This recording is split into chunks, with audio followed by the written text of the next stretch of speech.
Colombia tenemos una gran desigualdad estructural en cuanto a los hombres y las mujeres. Muchas de las mujeres tenemos que trabajar fuera de casa, pero ese trabajo fuera de casa no significa que nos paguen igual o más que los hombres.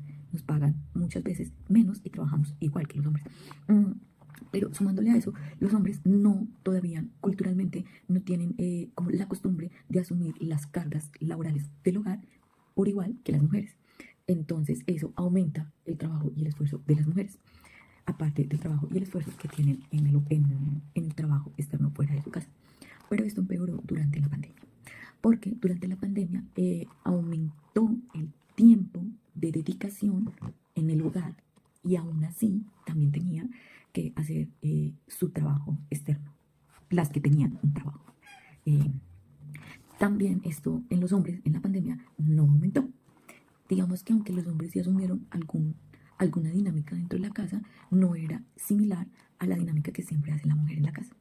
Entonces el hombre cumplía, no le aumentaron sus horas de dedicación al trabajo y sus horas laborales seguían siendo las mismas. Pero digamos que a medida que la mujer va envejeciendo, va quedando sola. Esto, las mujeres que de pronto no generaron algún núcleo familiar conformado por hombre, mujer, hijos. Las responsabilidades familiares recaen a ella. Esto hablo en las mujeres que de pronto terminan ayudando a sus padres o a alguna persona con discapacidad o limitación que tiene en su hogar. Entonces, digamos que estos son trabajos, esto es trabajo, pero por el hecho de ser de la familia no es un trabajo remunerado y si remuneran no es bien pagado. Acá en esta tenemos dos cuadros que es unos cálculos propios con la gran encuesta integrada de hogares que realizó el DANE en febrero del 2021. Estos dos cuadros, uno es del perfil de las colombianas por edad y es donde hacen la misma pregunta a diferentes rangos de edades y esa pregunta tiene diferentes respuestas dependiendo de la edad que tenemos, que se investigó. Y hay otra que es el perfil de las colombianas por la educación. ¿Qué es lo que pasa? Inicialmente las mujeres nos enseñaron a que, o nos educaron culturalmente que tenemos que estar enfocadas en formar un hogar, trabajar por el hogar, cultivar ese hogar y demás. Entonces el tema de nuestra educación la posponemos. Al posponerla, cuando entramos a una viudez o a una separación, ya nos toca volvernos independientes y autosuficientes económicamente, porque ya no solo trabajamos para nuestro hogar, sino también tenemos que trabajar para traer el dinero que necesita nuestro hogar. Y eso hace que con los años que ya se han pasado sea mucho más difícil conseguir empleo, ya que no profundizamos en nuestra educación y nos toca hacer autoempleos, que hoy en día se ven las mujeres que, no sé, trabajan vendiendo revistas, no sé, emprendimientos de comidas o cosas así. Y esto vuelve que las mujeres se conviertan en las jefas de hogar. El DANE, aprovechando esta encuesta integrada de hogares que realizó, hizo un cuadro comparativo de hombres versus mujer, teniendo la misma educación con o sin ella en diferentes rangos de edad. En este cuadro podemos evidenciar que los hombres y las mujeres con el mismo nivel de educación superior, el hombre le lleva una ventaja a la mujer entre los 30 y los 49 años. 20 años en el cual el hombre va a estar por encima monetariamente que la mujer, teniendo las mismas competencias educativas superiores. En el otro hay uno sin educación superior, hombre-mujer sin educación superior.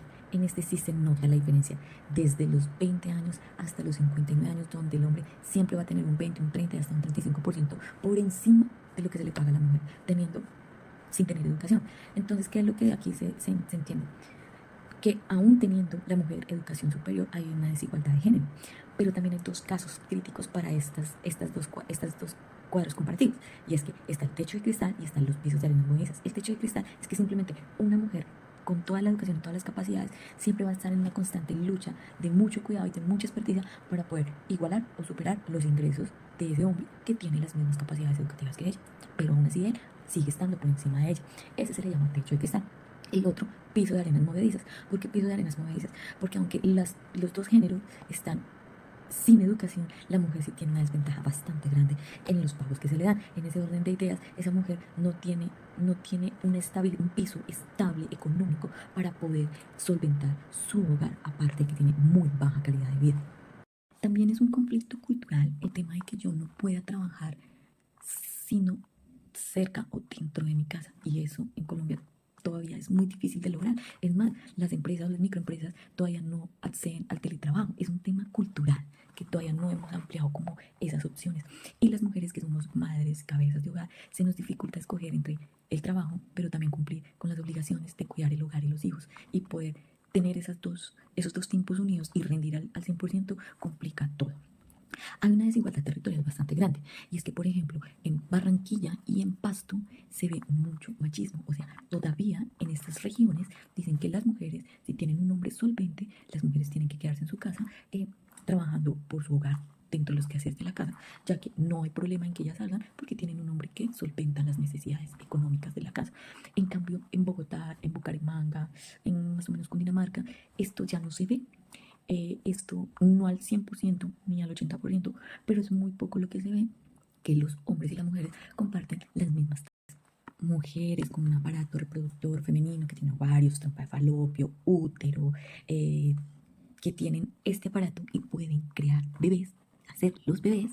Estas mujeres entre los 20 y los 30 años no son contratadas por las empresas, así tengan un alto nivel educativo y sean calificadas para ese cargo que quieran tener. ¿Por qué? Porque es que las mujeres dentro de este lapsus de edad es cuando empiezan a ser madres, ¿sí? Entonces, en Colombia, en el 2016 ampliaron la licencia de maternidad de 14 a 18 semanas.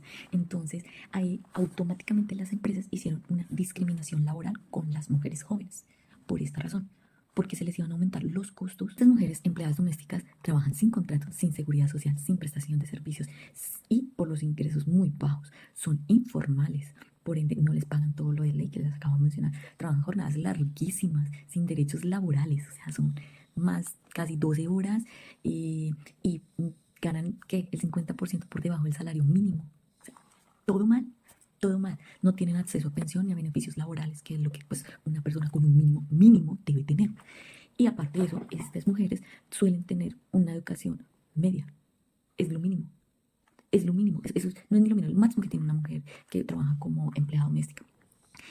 Por ende, como tienen que ocupar mayor tiempo por menos plata, no tienen esas oportunidades tampoco de poder estudiar porque están completamente consumidas en sus trabajos muy mal remunerados con pésimos beneficios. Únicamente ese machismo y esa brecha cultural tan grande que tenemos entre hombres y mujeres, ¿cuánto nos afecta económicamente? El DANE, en las publicaciones que hace, hizo una encuesta y publicó una investigación, publicó su informe y es de la participación de las mujeres colombianas en el mercado laboral. Esto lo hizo en abril del 2020, podemos decir que es hace poco. Y en esa publicación, en ese informe, ellos publicaron esa participación de las mujeres colombianas en la economía, desglosándola por edad, economía, actividad, inactividad, ocupada. Hicieron una tasa global de participación, una brecha de la tasa ocupacional, total nacional o ciudadanos. También lo hicieron por ramas de actividades, por posición ocupacional, por nivel educativo y trabajos no remunerados, o sea, como los que las empresas no reportan ni nada. Y en conclusión, se pudo decir que las mujeres al tener, o sea, en Colombia, haber una menor productividad, el desempleo femenino implicaría que el país no está aprovechando plenamente el potencial de la fuerza laboral que tiene si sumara a las mujeres, lo que afecta negativamente la productividad, el crecimiento económico. También aumenta el gasto público, porque es que el gobierno debe destinar más recursos a programas de asistencia social, de subsidios de desempleo para las mujeres desempleadas, y todo esto puede generar un cargo adicional para las finanzas públicas de Colombia. También hay una desigualdad de género, entonces esa desigualdad de género va a seguir que desaprovechemos ese recurso de los programas, de ese recurso de fuerza laboral en las mujeres y así evitar esos programas asistenciales. Pero más que eso, también económicamente hay una reducción de inversión. ¿Por qué una reducción de inversión? Porque, a ver, falta de empleo en las mujeres se puede desincentivar a los inversionistas, ya que las empresas pueden percibir que un menor potencial de consumo y demanda. Entonces, al no haber ese consumismo de las mujeres, esa demanda que queremos, necesitamos comprar, no sé, ya cosas por gustos, más ropa, más carros, más apartamentos, pues las altas empresas inversionistas no van a querer invertir en Colombia porque no hay ese músculo, incluido las mujeres financiero, que también pueden ser consumidoras del capital. Aparte de romper esa brecha de género que se tiene, también se tiene que romper el machismo y también se tiene que romper paradigmas como las empresas que necesitan que la mujer tenga que ir a una oficina para poder demostrar sus competencias. Esto económicamente al Colombia le está afectando mucho. La estabilidad de precios, por el piso porque la mitad de esos colombianos que son colombianas no tienen una capacidad estable económica para poder generar un consumo que se mantenga, pero se vuelve muy volátil porque pues no siempre tiene buenos ingresos. Entonces, mal, ahí. El crecimiento económico. Si usted excluye la mitad de la población de su país a que no trabaje formalmente, está haciendo que el Producto Interno Bruto se vaya por el piso, porque usted no está aprovechando como país ese músculo laboral que tiene la mitad de los colombianos, que son las mujeres. Entonces, el crecimiento económico, nada. Y cuando hablamos de la distribución de la renta, pues tenemos es pobreza y exclusión, porque por ejemplo las empleadas domésticas no cotizan, la mayoría no cotizan, no tienen nada de ley, nada formal, entonces ahí no hay nada, y el salario es menos del mínimo, no tienen nada de prestaciones. Y aparte de eso, lo que veníamos hablando, la maternidad. Entonces, si la maternidad es un limitante grandísimo que solo puede asumir la mujer y no se equilibra ese esfuerzo y ese gasto y esa demanda de tiempo con el hombre, pues obviamente ahí no hay muchos beneficios. Eso en cuanto a lo económico para el país. Pero también puede afectar mucho en que cuando tú tienes un núcleo familiar y eres esa mujer que mantiene ese hogar y eres el ejemplo a seguir de tu hogar y ven que no estás bien remunerada por todas las competencias, la educación que tienes y demás, lo que van a hacer tus hijos y tus familiares es irse del país. Se van a ir del país porque ellos ven que hacia la mujer cabeza de hogar con educación superior, la mayoría, aún así le toca matarse el doble para ganar muy poco. No vamos a seguir acá, obviamente. Esa es mi reflexión. Muchas gracias. Que tengan un excelente día.